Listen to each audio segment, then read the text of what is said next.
आज स्पेशल बिना पियाज रसुन पणस डालमा। नमस्कार, आपण समस्त को प्रियास किचन में अनेक अनेक स्वागत। पणस सरवा पूर्व तो आज पणस आ मुग हरड डाली रे गोटे जबरदस्त डालमा बनैबा। आपको आपण संक्रांति हो कि ओषाव्रत दिन मानक बनई पारे। तेरे भिडियोटी को आपण मैंने फुल वॉच करंतु। आशा करी रेसिपीटी आपण मानक भल लगे प्लीज वीडियोटी को लाइक करेंगे, सांग मान सहित शेयर करेंगे।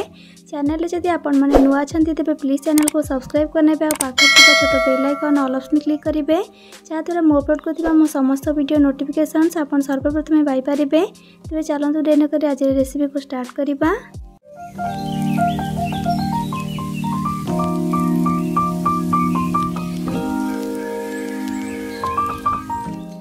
यही टेस्टी पणस डालमा बनवाई प्रथम ये देखो मो 500 ग्राम पणस को काटिकी पानी पकईकी रखी। आप देखिपे पणस को टे छोट छोट करके काटिकी नहीं, जहाँद्वारा पणसटा आम डालमा जल्दी सीझब। तापर ये देखो डालमा पकईवा को आउ कि परिवा को नहीं, परिया भितर रखी 4टा आलू को बड़ बड़ खंड करके काटिकी धोईकी रखी। ता सहित देखो 2टा छोट साइज बाइगण को काटिकी धोईकी रखी। ता सहित छोट खंडे कखार को काटिकी धोईकी रखी। ता सहित 3टा पोटल को बड़ बड़ खंड करके काटिकी धोईकी रखी। बस डालमा मुझे ही परिबा यूज करी। पणसर क्वांटिटी टिके अधिक रखी, बाकी सब परिबार क्वांटिटी कम रखी। आप निज हिसाब से परिबार क्वांटिटी कम बेसी करके नहीं पारे। जोटा आपको पसंद है स्किप करेंगे, और जोटा पसंद है आड करेंगे। एबे डालमा बनाई ये आप देखिपे मु गैस ऑन करके प्रथम गोटे कड़ई रे पानी दौची पाखापाखि 5 ग्लास। अधिक कि पानी देवे कहीं सब परिबा सीझिब, ता सहित डाली सीझिब। प्रेसर में मुझे बनईबिनी, कड़ई रे बनईबी, जहाँद्वारा टेस्टा भल आसब आ परिबा गोटा गोटा होकर रहिबो। पानी को दे सारा पर गैस फ्लेम को हाई करके प्रथम पानी को भल भाव फुटिया छाड़ा। पानी फुटिया भितर एपटे देखो मु गोटे कप मुग डाली को नहीं, ताको भाजिकी नहीं सुखिला तावारे जस्ट मुग डाली की मुझे भाजी नहीं। ता सहित गोटे कप हरड डाली को नहीं। एबे से पानी को देकी डाली को भल भाव 2 ରୁ 3 थर धोईकी नहीं आसवा। आपन चाहे आउ किछि डाली ऐड करेंगे, जमती बुट डाली होगा कि किसी भी डाली आप नहीं पारे। ये आपड़ देखिपे डाली को मुझे धोईकी नहीं आसली। चलते पे पानी फुटला ना नहीं चेक करवा। ये आपड़ देखिपे पानी पूरा भल भाव फुटिगला। पानी पूरा भल भाव फुटिगला से जाकि धोईकी रखि मुग डाली आ हरड डाली को केयरफुली देदेबा। मन रखिए पानी फुटला पर ही से डाली को देबे, केबे भी ठंडा पानी डाली को देबेनी। जेहेतु पणस सीझा को टाइम लगी थाए से डाली सहित पणस को स्टेज ऐड करदेबा। पणस को दे सारा पर जहाँ भी सब टाण परिबा अच्छी से सबको देदेबा, जमती कि आलू पोटल कखारू बाइगण को छाड़ी बाकी सब परिबा को देदेबा। आ ता सहित 3 ରୁ 4टा तेजपत्र को देदेबा भल बास्ना पाई। आ ता सहित 2 बड़ चामच अदा और कंचा लंकार छेचा को मुझे दे दूची। एबे देदेबा स्वाद हिसाब रे लुण, आ ता सहित गोटे छोट चामच हल्दी गुंड। बस एबे सब जिनस को हल्का कि टिके तल ऊपर करके गोली नेबा। और गैस फ्लेम को मीडियम करके पाखापाखि 20 ରୁ 25 मिनट पर्यंत कवर करके सीझा को छाड़ा। हाई फ्लेम करें कहीं आम हल्दी गुंड पकई से सांगे सांगे उतरी जीव, से मीडियम फ्लेम रखिकी कुक करेंगे। पाखापाखि मीडियम फ्लेम 20 ରୁ 25 मिनट पर मु कवर काढ़ी आपण को देखी।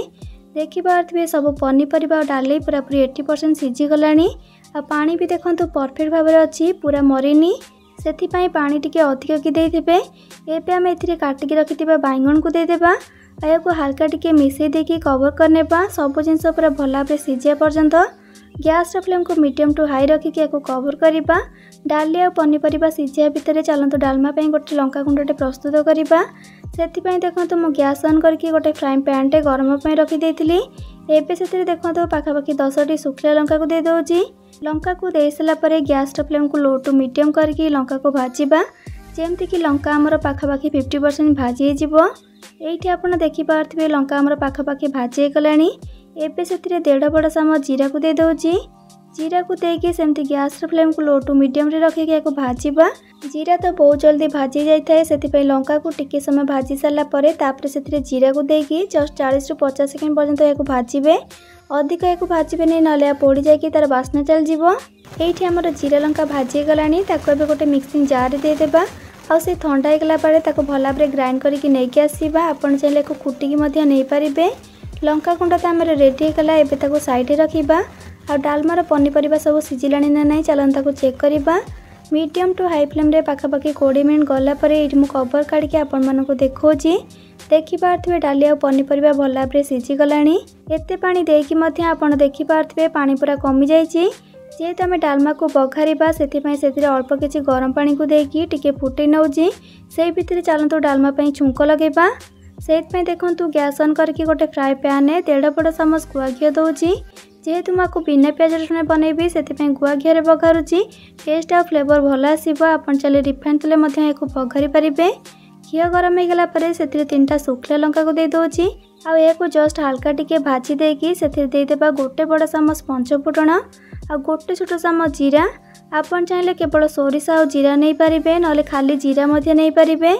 जीरा और पंचफुटण को देकी गैस फ्लेम को लो टू मीडियम रखिकी जस्ट हल्का टिके एपट सेपट करके भाजवा जमती फुटण आ जीरा भल भाव फुटीज। गैस फ्लेम को ऑफ करके छुंक को लेकिन सांगे सांगे फुटुवा डालमा देदेबा।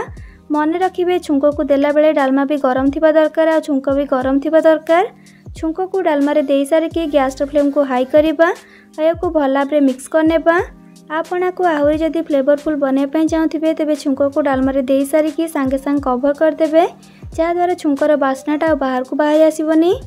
देखो एबे मैं भल भाव मिक्स कर नहीं। एबे से दरकार अनुसार गरम पानी देवी पाखापाखि आधा ग्लास। जेहेतु डालमा रहीगला किछि समय बढ़िया से गरम पानी दौची। पानी को देकी मीडियम फ्लेम रे या गोटे फुटा आसवा को छाड़िबा। पाखापाखि 1 ରୁ 2 मिनट पर आप देखिपारे भल भाव फुटी आसलानी। एबे ये आधा छोट चामच काश्मीरी लंका गुंड दौची। राग कम होगा सहित बहुत भल कलर दे था डालमा। यह टोटाली ऑप्शनल अच्छी। आप चाहिए दे पारे ना तो स्किप करें। एबे सब जिनस को भल भाव गोलेकी गैस फ्लेम को सेमती मीडियम रे रखिकी छुंकर बास्नाटा डालमा भल भाव आसापी पाखापाखि 3 ରୁ 4 मिनट पर्यंत या फुटेबा। पाखापाखि मीडियम फ्लेम रे 3 ରୁ 4 मिनट फुटेला परे डालमा आमर भल भाव हो गलानी। ये स्टेज रे सीरियसली बहुत बढ़िया बास्ना आसला। एबे से हाफ कप नड़िया कोरा पकाउची। भल लगी था डालमा आमर आपन को जदि पसंद है आप स्किप करेंगे। एबे किसी कटा होता धनिया पत्र को देदेबा। धनिया पत्र को दे सारिकी 1 ରୁ 2 मिनट पर्यंत या फुटेबा। गैस फ्लेम को ऑफ करनेबा। आपन देखिकी ही जानीपारे डालमा केते टेस्टी होइथिबो। सीरियसली बहुत ही टेस्टी होइतिला। गोटे थर आपन बनातु तापर जानीपारे। एबे मो गैस फ्लेम को ऑफ कर नहीं। गैस फ्लेम को ऑफ कर सारा पर लास्ट रे भजा जीरा लंका गुंड को देबा। मुझे 1.5 छोट चामच यूज करछि। आप निज हिसाब से लंका गुंड ए देबे। एबे या भलसे गोली नेबा। ये आमर रेडी गला बिना पियाज रसुण रे पणस डालमा। आपण को भात रुटी पराठा पूरी सबुथिरे खाई पारिबे। बहुत बढ़िया लगिबो। आशा करछि आज रेसिपीटी आपण मानक पसंद आसो। जदि तेबे प्लीज वीडियोटी को लाइक करेंगे सांग मानक सहित शेयर करेंगे। चैनल जदि आपण माने नुआ छंती तेबे प्लीज चैनल को सब्सक्राइब करने पे पाखर थिबा छोट bell icon all option click करेंगे। जहाँद्वारा मो अपलोड करथिबा मो समस्त वीडियो नोटिफिकेशंस आपण सर्वप्रथमे पाई परिबे। तेबे आज पई रहउची पुणी आसीबी नुआ एक रेसिपी नै कि से पर्यंत रहिली। Love you all. जय जगन्नाथ।